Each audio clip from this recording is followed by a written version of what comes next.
You may have heard there's an election coming up, and as the pandemic looms, states are scrambling to scale up mail-in voting. Mail-in voting is not new in the United States. What is new is the possibility that most states will offer it in the midst of the coronavirus pandemic. Meanwhile, President Trump claims that increasing mail-in voting will create widespread fraud.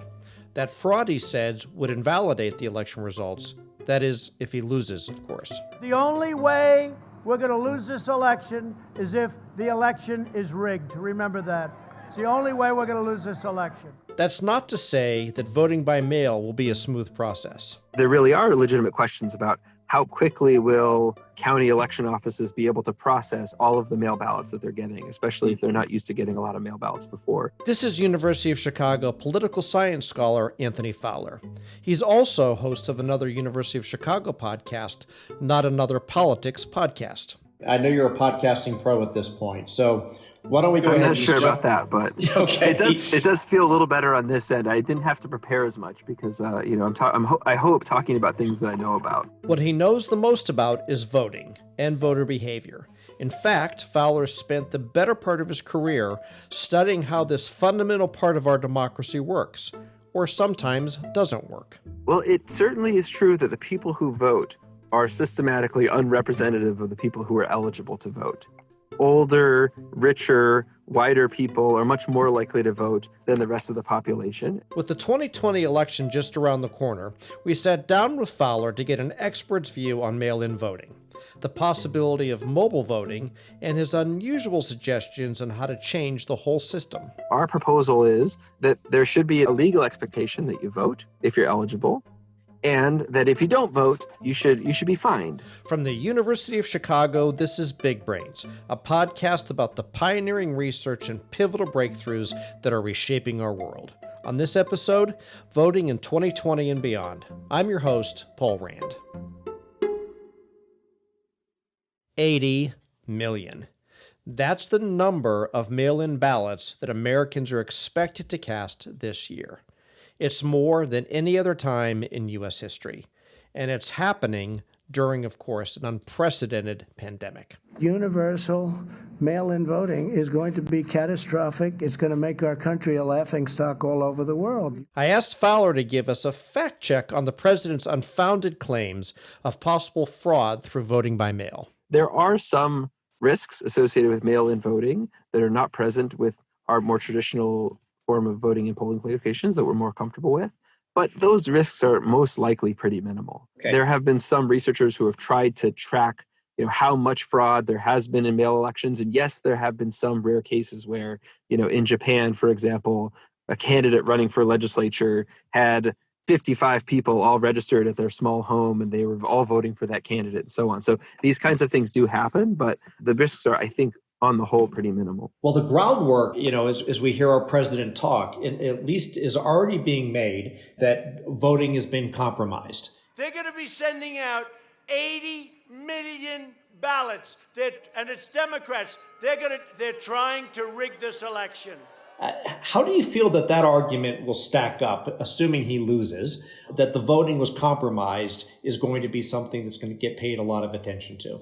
Well, anything the president decides to devote attention to gets attention from everyone else, because what the president says and does matters a lot. It matters whether or not the American public believes our elections are trustworthy or not. That being said, I don't have any reason now to think that we're going to find any hard evidence that our voting was compromised in any serious way. But the simple fact that the president wants to make that argument is itself something that's troubling for democracy, because one of the most important things in a democracy is that everyone in the society respects the results of the outcome, and we have peaceful transitions of power. So just the fact that the president and other important leaders make comments like that is troubling in and of itself. So fraud really isn't an issue here. But what effect does voting by mail have on election results? A lot of people assume that voting by mail might benefit Democrats. But is that true? On his Not Another Politics podcast, Fowler and his team looked at a major study from Stanford that holds some answers. Some states have gradually expanded what you might call all-mail elections, where every registered voter automatically gets a ballot in the mail. and voting by mail is kind of the default option. So they've conducted essentially a differences analysis where they can see, as some counties are expanding all mail elections, what happens in those counties relative to other counties that haven't expanded it yet. One of the findings is that vote by mail seems to have fairly modest effects on participation. It does increase participation, but maybe only by 1 or 2 percentage points. They also find that it does not seem to systematically benefit one party or the other. It increases turnout by Democrats and Republicans by that similarly modest 1 to 2 percentage point finding. Perhaps contrary to a lot of concerns, maybe concerns that, President Trump himself has, there's not any clear evidence that vote by mail systematically benefits one side or the other. The part of that really does surprise me, and maybe it surprises you too, is that it doesn't lead to a notably stronger increase in voting. Why do you think that is? Well, I think there's probably a few reasons for that. It's not obvious that all mail elections will increase participation, because when states implement all mail elections, they also remove in-person polling locations. So if there are people who are really attached, they like going and voting in person, and that's what they've always done. And we know that voting does have a habitual component to it. You could imagine some people who are actually demobilized by that change to all mail elections. So it's not obvious which way it would go, although it does seem to increase turnout slightly. And so the turnout for voting, at least in the last presidential election, was about, 60% of eligible voters in 16? Is that right? That's about right. That's roughly, the 60% of eligible voters in a presidential race is pretty typical. And if you looked at that, and I don't know, you could have said that the last election, you could have made a case it was really historical and critical. You could absolutely make the case this time. Do you think that number is going to go up? And if so, why? And if not, why not? So I don't have any, strong predictions about whether turnout is going to be higher. If anything, I might say turnout should be lower than normal because of the concerns about the pandemic, because people may not feel comfortable going out and voting in person, because there are going to be efforts to make it difficult for some people to vote by mail, et cetera. There's not going to be the same level of ground campaigning that we've seen before. No one's going to be knocking on your door reminding you to vote. So if anything, my prediction would be that turnout might be a little bit lower than what we've seen in recent presidential elections. But this doesn't have to be all bad news. Fowler says there are some side effects to mail-in voting that could actually improve our system. But first, a bit of a confession. So here's a confessional moment of guilt for voting for you. And I don't know if this is going to be a lone thing, but there are plenty of times where I go in to vote and I will spend time on a certain number of the contests. And then I'm going to turn around and there is a list of judges, sanitation engineers, and others that I've not paid a lick of attention to.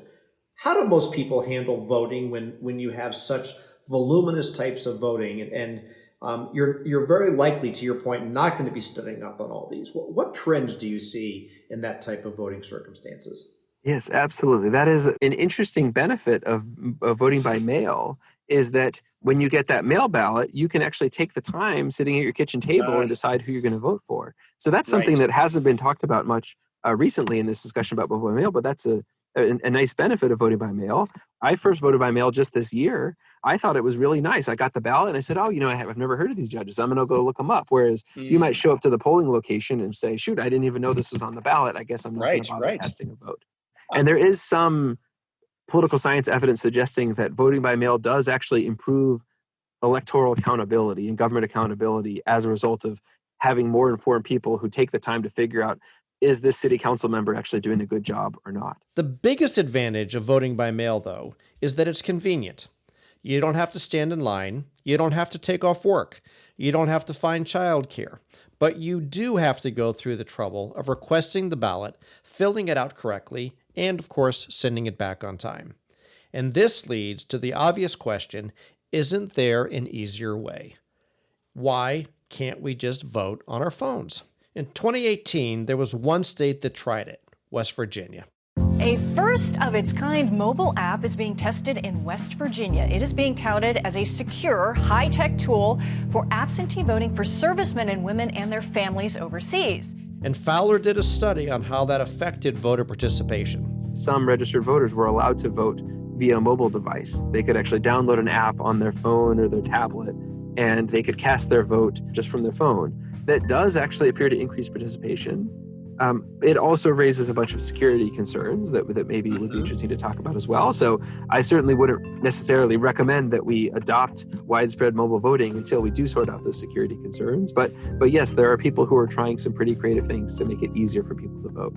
Okay, well, since you've opened that door, let's go into it. What when you talk about security concerns, what are the biggest ones that we should be most concerned about, and what's being done to address those things? So if you talk to, I'm not a cybersecurity expert, but if you talk to cybersecurity experts about elections, they will tell you that their preferred voting technology is the very old school piece of paper and a pen.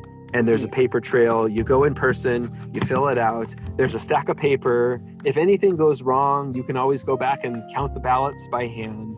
You're not giving any bad actors some opportunity to manipulate the votes through a computer, for example.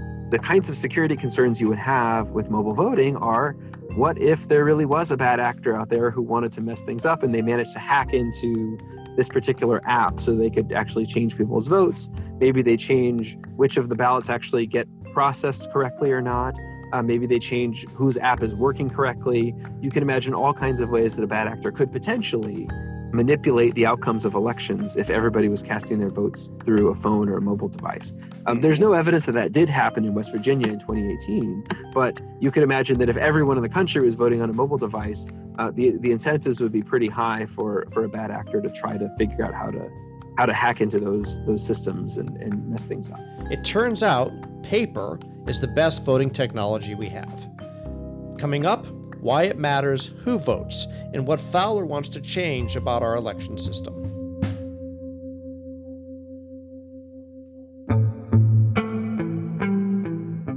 Coronavirus is changing life as we know it on a daily basis. But how will the pandemic permanently reshape our lives in the future? What will our world look like 5 years from now? COVID 2025, Our World in the Next 5 Years, is a new video series featuring leading scholars at the University of Chicago. They'll discuss how coronavirus will change healthcare, international relations, education, and many other aspects of our lives. The series, from the same team that brings you this podcast, can be found on YouTube with new episodes released regularly.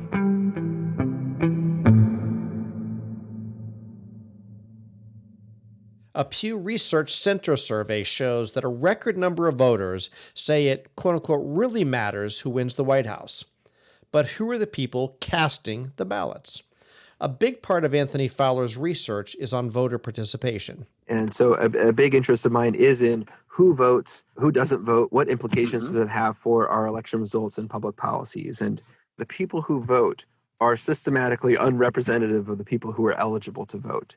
Older, richer, whiter people are much more likely to vote than the rest of the population. And so that does mean that the kind of voluntary voting that we have in American society does, on average, seem to benefit the Republican Party versus the Democratic Party.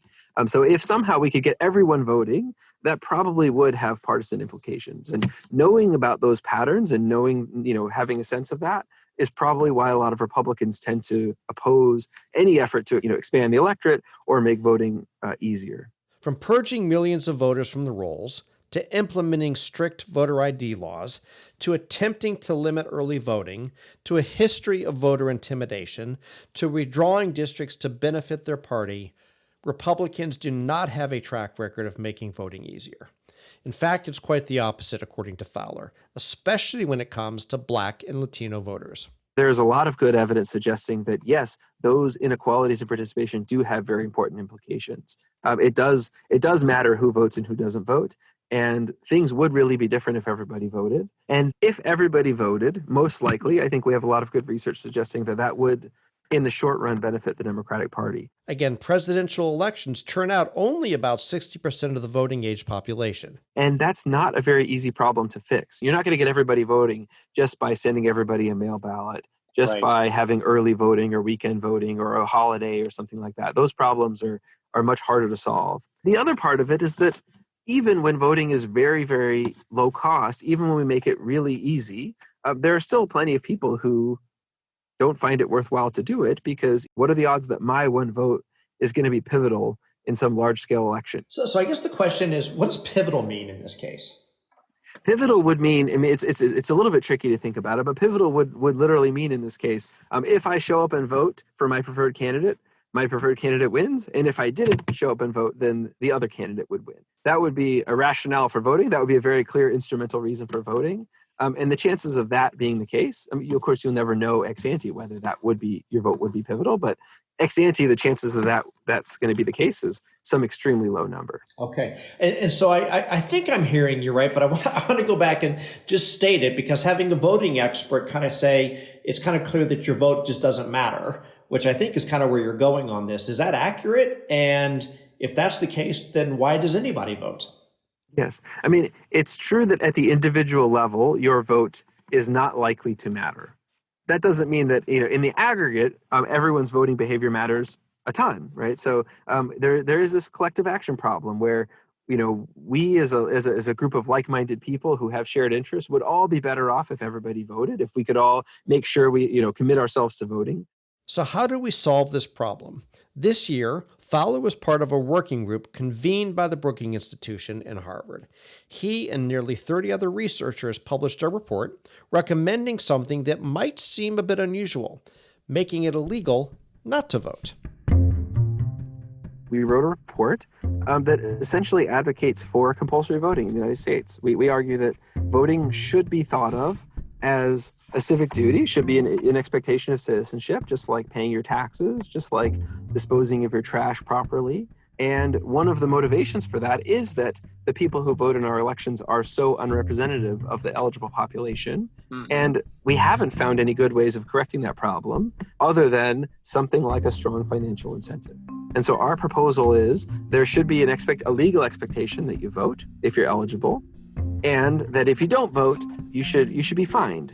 We don't think that fine should be so costly that it's putting people into poverty, but we think a small fine on the order of $20 would be very good for both improving representation, improving participation, without overburdening citizens. And are there places otherwise in other global democracies where you're seeing that happen with some degree of success? There are plenty of other countries that have some kind of compulsory voting policy. One of the countries that does it well is Australia, where they achieve more than 90% participation in virtually every federal and state election. And they do it through a fine, just like I described, a fine roughly on the order of $20. And they've been doing it for a long time. And I've done some research on Australia and shown that when they first implemented this policy, they did dramatically increase participation, as you would expect. And it did change electoral and policy outcomes. You had working class voters who were previously underrepresented who now all of a sudden show up to vote. They change which kinds of candidates get elected, and they change which kinds of policies get in. In total, there are 24 countries around the world with some form of compulsory voting. And while the laws aren't always strictly enforced, research does show that they can dramatically impact turnout. We've tried a lot of ways to improve access to elections, improve participation, make things run better. And I think compulsory voting would be one of the best things we could do to create that strong incentive. We often don't have the resources to make voting easy. Some people do have to wait 2 hours in line to vote. And if voting was compulsory, if you were going to be fined for not voting, then all of a sudden those people who are waiting 2 hours in line, not only are they mad because they're not voting, they're mad because they could get fined as well. And so I think you just get more public pressure, you get more widespread, understanding that voting is a civic duty. It's not a privilege or a benefit I'm offering you. It's something that is something that everyone should do, and we have to make it as easy as possible. Just like, the IRS can't make it really difficult for you to file your taxes, otherwise you would have pandemonium in the streets. I think compulsory voting would be one way of actually improving the way elections are run.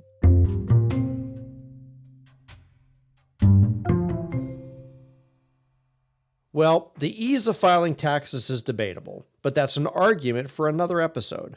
I asked if Fowler had other ideas to change the way elections run. I would also want to make it as easy for people to vote as possible. So that would include automatically registering people who are eligible to vote there. And then we could talk about all kinds of interesting ways in which we could change our voting system to make potentially fairer, more equitable, better outcomes. The Electoral College is something that obviously is debated a lot. I can't think of any good reason to have the Electoral College. And we could talk about, is that actually a feasible thing? Could you actually change the Electoral College? That would be pretty hard. Yeah, what makes it so hard? Well, there are a few ways you could think about changing the Electoral College, getting rid of the Electoral College. The main way that people would think of would be a constitutional amendment. And that's not going to happen because you would need 3/4 of the states actually sign on. And many states benefit from the Electoral College. If you are a swing state or if you are a smaller state, then you probably like the Electoral College because swing states get more attention from presidential candidates. Their effective influence is greater. And then small states, their votes essentially count more than big states. Each voter in Wyoming roughly gets 3 times the weight as a voter in California. So Wyoming likes the Electoral College and California doesn't. So you're not going to get 3/4 of states actually sign on and get rid of this thing that is benefiting a lot of them. Mm-hmm. There's also some reason to think that, at least in recent years, the Electoral College benefits the Republican Party more so than the Democratic Party, partly because smaller states tend to lean Republican now. That could certainly change. That hasn't always been the case, and that could certainly change in the future. But at the moment, the way the Electoral College shakes out, it looks like it gives a little bit of a benefit to the Republican Party. And so a lot of strong Republican states and a lot of Republican leaders are not going to want to get rid of the Electoral College either. So I think a constitutional amendment is essentially off the table. But there are some other clever indirect ways you could imagine getting rid of the Electoral College. And one of them is actually kind of making its way through the state legislatures right now. There's this national vote project where essentially every state could allocate the electors however they want. So Illinois has the right to allocate their electors in whatever way they deem appropriate. And Illinois could just decide, we're going to give all of our electors, instead of giving them to whoever wins Illinois, we could give all of our electors to whoever wins the national popular vote. And you could imagine that if enough states pass that policy, if the states that pass that policy have enough electoral votes all between them to guarantee that whoever wins the national popular vote wins the election, then effectively we've gotten rid of the Electoral College indirectly by some big states doing it. Doing away with the Electoral College would mean relying on the national vote. But Fowler has one last idea for you to consider. The other thing that you could certainly change about our political system, there are a lot of undesirable features of a first-past-the-post plurality rule system. The first-past-the-post plurality system. You might be asking yourself what that is. Well, it's essentially how our election works right now. Each voter is allowed to vote for only one candidate, and that candidate who polls the most wins. Simple enough, right? But what if you wanted to vote for a third party? Well, think back to the presidential election 20 years ago. And a lot of people argue this is essentially what happened in 2000, where Bush was actually not preferred by the electorate over Gore, and yet won anyway because a lot of people voted for Nader. The theory goes that the people who voted for Nader likely preferred Gore over Bush, but because they voted third party, Bush benefited from their votes. Fowler says this leads to a lot of strategic voting. Rather than voting for whom they want to win, people end up voting based on who has the best chances of beating the candidate they like the least. And so we end up with a two-party system. And so that's a problem. That's a very hard problem to solve, but there are certainly creative ways you could try to solve that kind of problem. One of the creative solutions I've seen was developed by Eric Maskin, and he essentially proposed we would rank all the candidates. So you'd show up to vote, and you would give your full ranking of candidates. And then the way we would determine the winner is that we would look at the head-to-head matchup between every pair of candidates. So we'd say, okay, as between Nader and Gore, which one do people prefer? What about between Gore and Bush? And what about between Bush and Nader? We would do all of those head-to-head matchups. And then if any candidate beats all the other candidates in a head-to-head matchup, that'll be the winner. A system like that would ensure that even if you want to vote for a third party, you don't have to worry about your vote going to the candidate you like the least. If they lost, your vote would go to the candidate you like next best. You could also have more than 3 parties, so voters would have more opportunities to vote for candidates they actually like. And yet, the problem with that system is that it's not guaranteed to produce a winner. There could actually be a cycle where Gore beats Bush and Bush beats Nader and Nader beats Gore. Practically be pretty unlikely, but it is possible. So there's no perfect voting system by any means. This goes back to something we call Arrow's Law. There's no voting system that's going to do everything you want it to do, but that doesn't mean that the system we have is the best one.